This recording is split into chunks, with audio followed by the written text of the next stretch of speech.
ये डिप्रेशन है, पाकिस्तान की एक फ्रस्ट्रेशन है, बिकॉज उनका मुल्क तबाह हो गया है एंड आज वो जो है कंगाली पे है उनकी कंट्री, और उनको कुछ नज़र नहीं आ रहा है ऑलमोस्ट, क्योंकि एक ही चीज़ है उनके पास, दैट इज़ टेररिज्म। या टेररिज्म वो लोग करते हैं, नहीं तो आपका जितने भी अफीम, ड्रग्स वगैरह, ये दो बिज़नेस है उनके पास।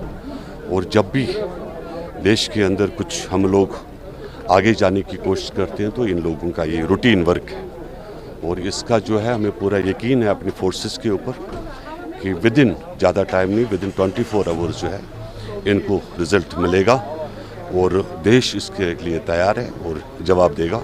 और हमारी भी यही कोशिश है कि गवर्नमेंट ऑफ इंडिया जो है वो खास करके क्योंकि 35 इयर्स हैज़ गॉन इस चीज़ को लेकर, अब पाकिस्तान को जो समझाने की कोशिश की जा रही है उससे रिजल्ट्स नहीं आ रहे हैं, तो देश की जनता जो है they want to see in practical what is going on, और इसका जवाब जो है वो पार्लियामेंट की तरफ से, गवर्नमेंट ऑफ इंडिया की तरफ से आना चाहिए। कितना बड़ा लॉस है? ये बहुत बड़ा लॉस है, क्योंकि हम लोगों ने ऐसी वाक़ात, इंसिडेंट्स इन 90s के टाइम पे जब वो इस खिते में उग्रवाद भरा हुआ था, और इस टाइम पे जो ये है इट्स वेरी अनफॉर्चुनेट, एंड ये हमें कभी एक्सपेक्ट नहीं किया था कि इतने बड़े जो हमारे देश के ऑफिसर्स हैं वो लोग शहादत हासिल करेंगे, ये हमने कभी एक्सपेक्ट नहीं किया। बहुत बड़ा लॉस है।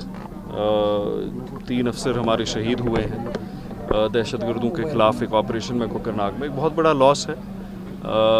ये एक कौम ने अपने 3 बच्चों को खोया है, उनकी शहादत अल्लाह ताला करे, कबूल करे, और उनकी जो शहादत है वो रायगा नहीं जाएगी।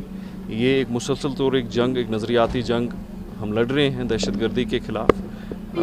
बहुत सारे नौजवानों ने शहादत दी है, अल्टीमेट सेक्रीफाइस दी है।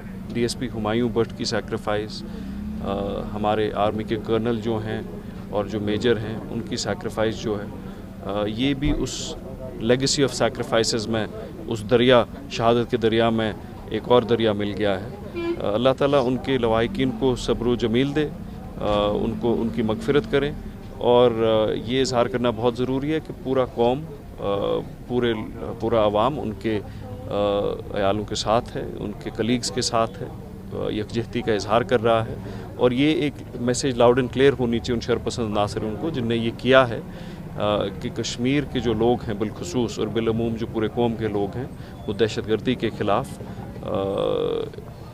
एक साथ खड़े हैं और हमेशा इंशाअल्लाह ताला खड़ा रहेंगे। कुछ पॉलिटिकल लीडर बोल रहे हैं जो नॉर्मल से वो हॉक्स है, ड्रामा। उन पॉलिटिकल लीडर्स को चिल्लू पर पानी में डूबना चाहिए। अगर उनको कंडोलेंस करने का तरीका और तहजीब और अक्ल और फ़हम नहीं है, वो मुफक्री नहीं है, फिर वो कंडोलेंस करने नहीं चाहिए।